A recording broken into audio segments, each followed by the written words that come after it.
Merci à toutes et tous d'être là ce soir. Merci beaucoup, Madame Aigneret, d'être avec nous ce soir et d'avoir répondu à mon invitation. Vous êtes très nombreux ce soir, beaucoup d'industriels, d'entrepreneurs, chefs d'entreprise, des directeurs d'école, monsieur l'administrateur général. Je suis vraiment ravi de vous recevoir et j'espère que, en tant qu'ami de la Fondation, vous allez passer une excellente soirée.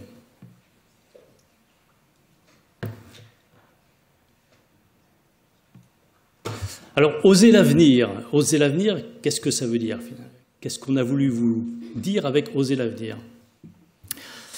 Quand j'ai commencé à préparer cette soirée, il y a quelques mois déjà, je m'interrogeais sur un paradoxe qui est le suivant. On a énormément de technologies autour de nous, on est très sollicité par toute cette techno, et en même temps, on a toujours l'impression que notre horizon, notre univers s'est rétréci. Et c'est ce paradoxe que j'avais envie de travailler avec vous. Jamais de l'histoire de l'humanité, on a ouvert autant de brèches dans tous les domaines scientifiques, que ce soit la physique, la chimie, la biologie, même les sciences sociales. Jamais de l'histoire de l'humanité non plus n'a-t-on eu autant de facilité, de possibilités pour communiquer. La communication est instantanée, elle est immédiate.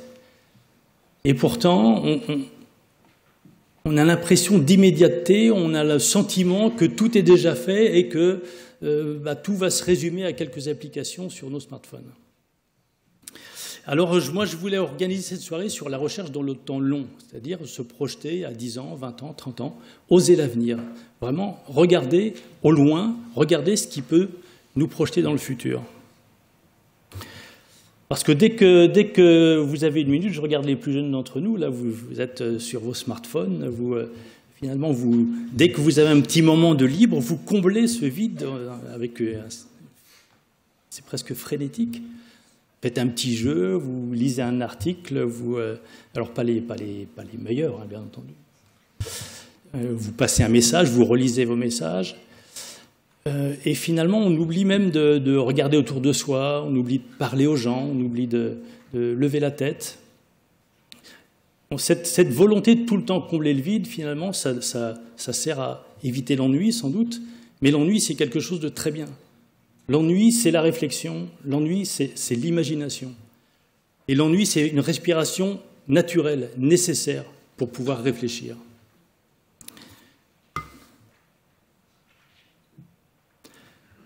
C'est ça, oser l'avenir, c'est se permettre de sortir de cette immédiateté.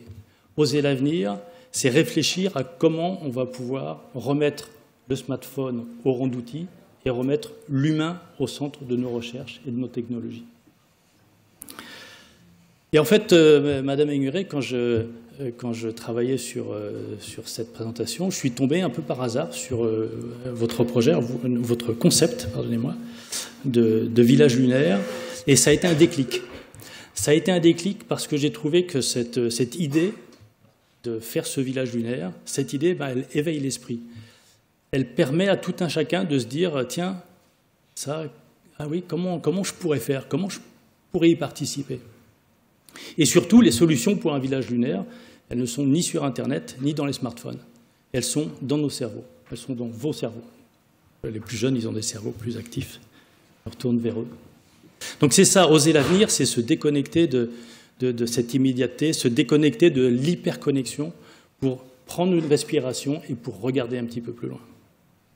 Et puis accessoirement, ce concept de village lunaire, cette idée de village lunaire, je trouve aussi que par rapport à l'institution Grenoble INP, eh bien ça résume très bien l'ensemble des talents et du concours que peuvent apporter les écoles d'ingénieurs et tous les laboratoires qui sont présents sur Grenoble INP pour faire un tel projet.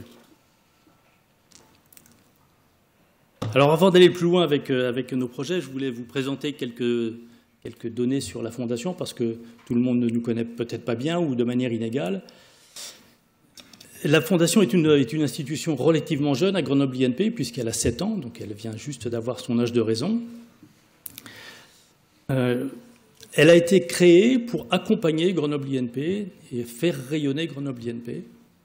Donc c'est une tâche passionnante que j'ai prise. Accompagner Grenoble INP, ça veut dire accompagner les 6 écoles d'ingénieurs qui sont à Grenoble et à Valence. Ça veut dire accompagner 36 laboratoires qui ont évidemment une compétence extrêmement large. Vous voyez que c'est un travail titanesque. On le fait de 2 manières. On le fait en accompagnant les étudiants des différentes écoles, en leur attribuant des bourses. Et vous allez avoir quelques exemples des projets que nous soutenons. Et cette année, par exemple, on va avoir attribué environ 150 bourses. Donc c'est un effort assez significatif. Et puis, donc, depuis la création, vous voyez, on a près de 500 bourses qui ont été données aux étudiants pour divers projets.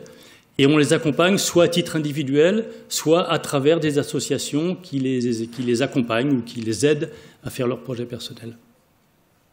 Et puis la deuxième manière que la Fondation a pour accompagner le rayonnement de Grenoble INP, c'est auprès des entreprises, puisque nous servons de trait d'union entre les entreprises et les laboratoires de recherche pour donner aux entreprises le meilleur accès possible à tout cet environnement fabuleux qui est à votre disposition.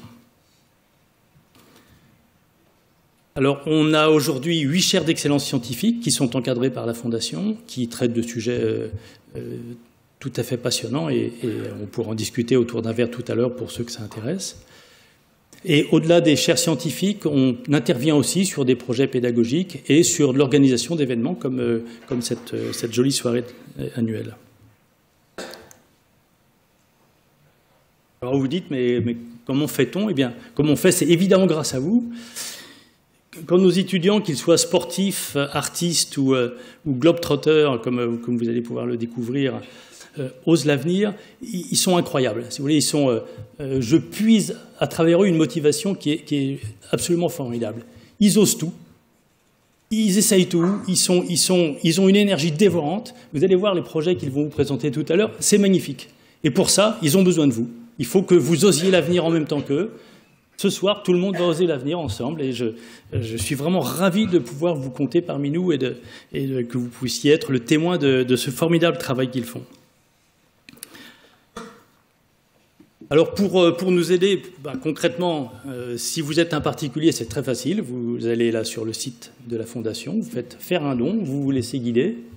Je l'ai fait, ça fonctionne. Si vous êtes une entreprise, nous avons plusieurs programmes de mécénat qui sont à votre disposition. Et en particulier, ce soir, je vais plutôt vous parler du programme qui s'appelle My Foundation. Et nos étudiants qui ont des tables à l'extérieur où ils vous présentent leurs projets pourront vous en parler avec plus de détails et vous donneront les petits points saillants de ces programmes. Vous avez le choix entre 3 colorations dans ce programme de mécénat. On a un programme pour supporter nos sportifs de haut niveau. Donc ce sont les sportifs et les artistes de haut niveau. Cumuler les 2 calendriers comme ils arrivent à le faire, ils sont vraiment extraordinaires. Et puis la couleur verte pour les programmes qui sont plus orientés développement durable et solidarité internationale. Donc là, ce sont nos globetrotters qui vont parcourir le monde pour poursuivre leurs idées et leurs rêves. Donc ces 3 programmes, vous verrez, grâce à des dispositions fiscales, ont un coût assez réduit. Donc je vous encourage à venir rejoindre ces programmes de mécénat qui vous permettront de continuer ou de commencer à tisser un lien fort avec Grenoble INP et tout son environnement. Alors nous avons créé le prix Oser l'avenir à la Fondation, qui récompense des projets qui sont portés par des boursiers de la Fondation. Et cette année, 3 équipes ont été récompensées et ont reçu le prix des mains de Madame Aigneré dans une petite cérémonie qui a précédé cette soirée. Ils ont été récompensés, ils le savent, par quelqu'un qui a fait de l'audace sa raison d'être, une femme immense qui a osé notre avenir et qui l'ose encore. Elle va vous le montrer ce soir. Et c'est une grande fierté d'avoir pu avoir votre présence pour remettre ce prix. Parce qu'oser l'avenir pour aller sur la Lune, la première chose, c'est évidemment de lever la tête. Ces 3 équipes qui vont venir se présenter, Madame Aigneré, je ne les ai pas choisies par hasard, même si je dois reconnaître que c'est difficile de sélectionner 3 projets parmi la quantité que nous avons, tant ils sont talentueux. On y est arrivé. Je ne les ai pas choisis par hasard parce que je vous ai choisi des futurs villageois. Alors, alors je ne sais pas s'ils ont une âme d'astronaute, on ne leur a pas demandé à vrai dire, hein, mais vous pourrez en discuter avec eux tout à l'heure. Mais ils sont prêts à vous accompagner sur la Lune. Les 3 équipes vont passer chacune leur tour pour vous présenter leurs travaux. À la fin de chaque présentation, vous, la salle, vous aurez l'occasion de poser quelques questions, donc on rallumera, vous pourrez les interroger. Je vous demanderai simplement d'être sûr d'avoir reçu un micro. On aura 2 ambassadrices là, qui vous apporteront les micros pour des questions techniques d'enregistrement, de bien penser à avoir un micro quand vous posez vos questions.